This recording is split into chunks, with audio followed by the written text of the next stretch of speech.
Good Friday morning, a feel-good football Friday ahead of Jets and Giants, a game we have been talking about for seemingly the entire season as it came to this week, and we wanted to know where these teams were going to be at this point in time, and the Giants sort of made it a lot more interesting by beating the Commanders coming into this game and trying to salvage some sort of season in 2023. And, of course, the Jets have been riding high on their bye week after beating the Eagles 2 weeks ago and being 3-3. So here we go. Boomer's been saying for 2 weeks, smash spot, slaughterhouse spot, buzzsaw spot, whatever it is with the Jets who are going to kill the Giants. I am leaning Giants, and I think I'm going to end up picking the Giants. Everything for me is coming up Giants after I saw Joanne in the ear in on Wednesday, and she told me that they were going to win. Good morning, Boomer. How are you? Yeah, good morning, Jim. Doing great, man. And I have to say, you're watching last night, the Bills win, so that's not great for the Jets. And Josh Allen was doing Josh Allen things. The way this game ends last night, so for people out there that probably had the Bills covering the bet last night, so the Bills were favored, by 10 and a half? Yeah, which is crazy because of the way they've been playing. But yes, by 10. Right, but they're up 24-10 late in this game. Yeah. And they are dominating the game. And the Bucks get the ball for their second to last drive of the game before they throw a Hail Mary. And it's like 17 plays, 60 yards, like 7 minutes or some crazy thing. There were 2 fourth-down penalties that the Bills had on defense, of course. Mm-hmm. So that keeps it going. And then Mike Evans scores a touchdown on a deflected ball off a helmet. So that keeps it going. And then they have another deflected ball in the 2-point play. So now that keeps them in the game. And I'm like, I thought the Bills would win, but I thought they were going to cover, to be honest with you. So I come in here this morning a little annoyed and aggravated at the way this game ended in the last 3 minutes of it. Because you lost your pick? Is that why? I mean, or you actually bet the game. Well, I kind of did bet the game. So. Oh, you did? Yeah, but I was just like, this is ridiculous how this crap happens. Well, this is why. At the end of games, it's just, it's amazing. Well, that's why those big spreads, man, that's why you got to stay away from them, especially when the Bills have been playing the way they've been playing. Those backdoor covers are a disaster. They're the worst. It was. And look, I have to say, Josh Allen was Josh Allen again last night, but the Bills just still aren't right. They don't look like the team that went on that 3-game winning streak right after the Jets had beat them opening weekend. Right. It's just the defense or something just not right about the team, and I don't know what it is. And then, you wake up this morning and you're thinking, okay, we got Jets, Giants, everything's good, everybody's ready to rock and roll. I don't know who's going to be playing for the Giants. Doesn't sound like Andrew Thomas is going to be playing for the Giants. Well, he's got a little bit better of a chance than Daniel Jones, but I would be surprised if either one. Yes, exactly. If either one of them out there, right? And then comes this little ditty. No, little ditties. Little ditties. You love little ditties. You love distractions, right? If you're a coach, you just got to love distractions. Oh, there's an unhappy Jet player. A player who showed up out of shape. A player who was just so high on coming here and teaming up with Aaron Rodgers and creating an all-pro backfield, and it was going to be awesome. And the Jets brought in this player because they weren't sure what they were going to get initially from Breece Hall. They didn't know that he was coming off of a knee injury. They weren't sure he was going to be ready because the one thing about coming off of knee injuries or any injury for that matter, most players are going to be a little tentative at the beginning of coming back, especially in the midst of live fire, if you will, live tackling. And you just always have to cover your bases, cover your ass. And I don't know what Dalvin Cook thought he was coming here for. I don't know if he thought he was going to get the ball 25 times a game. Number one, if you're out of shape, you're not getting the ball 25 times a game. And number two, you're here just in case as an insurance policy that something doesn't go right with Breece Hall. And now comes the whole thing about, maybe I should be traded. My name isn't somebody put his name in trade rumors. I don't know why. I mean, I don't know who's going to want him. Yeah, well, that's the bigger point. I mean, I think why people put his name in trade rumors is because why the hell would you keep him on the roster if he is unhappy with his role and he hasn't done anything in the opportunities that he's been given? Same thing with Carl Lawson. He said similar stuff, maybe not as strong as Dalvin Cook, but around the trade deadline. I think he's another guy who says, I don't have a role on this team any longer. I signed here as a free agent. He had a tough injury a couple of years ago, but he's basically not contributing, and he feels like in a bigger role he could contribute somewhere else. And I agree kind of with Carl Lawson, but Carl Lawson's name has been bandied about legitimately for at least 3 weeks now. And if he's not seeing the field, then they have great depth at the defensive line position, and they don't want to play a guy that they're not sure about where he's at, and they got to get some of these young guys on the field. I totally understand that. But the Dalvin Cook thing, to me, is like you need as many running backs as you can have. I mean, they got 11 games left. You know, that's a gauntlet, man. That's a gauntlet in the NFL. And you gotta have as many running backs as you possibly can have, because if something does happen to Breece Hall, then what? Well, exactly. I think that Dalvin Cook, it's frustrating. This sounds like a really selfish move by him. And you think about where the Jets are right now. I mean, they're 3-3 after beating the Eagles and heading into a game where they are favored. And the AFC, as we have talked about, I mean, we just talked about how the Buffalo Bills have been disappointing. It feels like it's wide open in both conferences. And yeah, he's not the number one back like he was with the Minnesota Vikings since he was drafted, but he's here. He can contribute. This team's got something going on. Aaron Rodgers is still around. You signed to be playing with Aaron Rodgers, but he's still around. And do whatever you can to help this team win. And at the end of the day, too, Breece Hall has definitely earned the majority of the carries, and you can see the way that Breece Hall is playing. And I think the fact that he is playing as well as he's playing shocked everybody over there in Florham Park. I don't think that anybody expected him to come back and be this good this quickly. You know, to come back from that knee injury in that first game against Buffalo and take off. Like, people are like, well, wait a minute, hold on, what is this now? So we do have the real Breece Hall back. So, I mean, Dalvin Cook's like a victim of circumstances. Like, Aaron Rodgers is not playing, and Breece Hall is healthier and ready to go quicker than they thought he was going to be.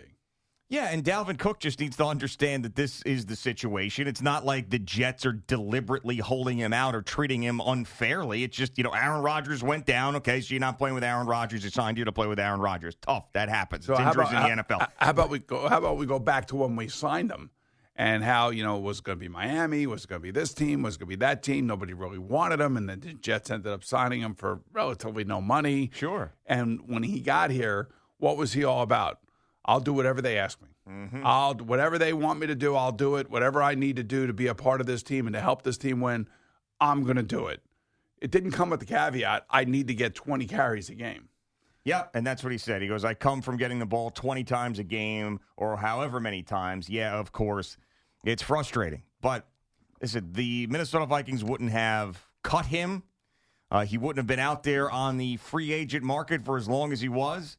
He wouldn't have gotten the little amount of money that he had if he was still that much of an asset to teams and still that valuable to teams. And honestly, I don't know if there's another situation in the NFL where he would be getting 25 carries a game because he doesn't look the same as he did last year. No, he looks like he's out of shape. And I would also say, I don't know, maybe he's worked himself into shape or something. I have no idea. But here's what I would say if I were Rob Saleh. Guys, it's 3-3. The league is wide open. We need all hands on deck. Everybody's got to have a role on this team. And your role may not be the role that you thought it was, but at the end of the day, for all of us, we all have to shelve our, or shove our egos in your locker and don't bring them out on the field. And this is why Aaron Rodgers has to be around. He has to be around. He has to be in that locker room. He's got to be in those meeting rooms. He's got to quell crap like this. I mean, they have a chance here to do something because the AFC is open. And if their defense continues to get better, continues to keep getting these turnovers, then I'm telling you, they have a real shot at doing something here. But this kind of crap with the trading deadline coming up and reporters running over to different players and asking them about being traded and all that other stuff creates crap like this that nobody needs. Yeah, I mean, and Saquon Barkley getting asked about being traded should really annoy him, but he handles it like a pro every single time. And he gets asked it every week. And does he create headlines with it? No. I mean, he gets asked the question, and then it's basically like, hey, Saquon says he wants to retire a Giant, but he understands the business. And that's basically it. And that's what you should say. And he's a legit star for the Giants, one of their best players. Now you have Dalvin Cook, who's been here for 5 minutes and hasn't contributed at all, creating negative headlines. He's contributed. He has has contributed. As compared to Saquon Barkley, what he means to the Giants, Dalvin Cook's nothing. But I don't know what Dalvin Cook thought when he was coming here. Like you said that you would do everything that they would ask of you.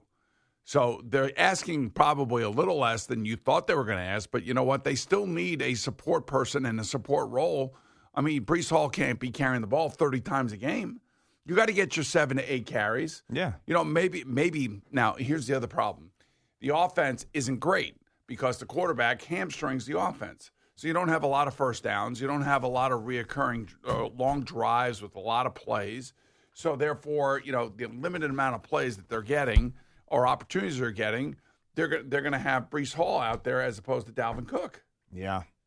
And right. Jet fans want Breece Hall out there. Well, but, Dalvin Cook and you know, whoever else should be like third down backs out of the backfield, make a play here, maybe be on special teams, make a tackle, have a return or something like that. But they're not going to use him for that either because I don't think that's where his mindset is. But he still sees himself as the number one back, and I can appreciate that. But I also know nobody else wanted him when the Jets signed him. Yeah, and I know that Rob Saleh's approach as a coach is being the player's coach and making sure that he does whatever to get these guys their contracts, and that's how he motivates them, and he lets these guys be themselves. But there's too many of these individual complaint situations that have gone on during his tenure. There's just too much of it, and I don't know if he addresses it enough.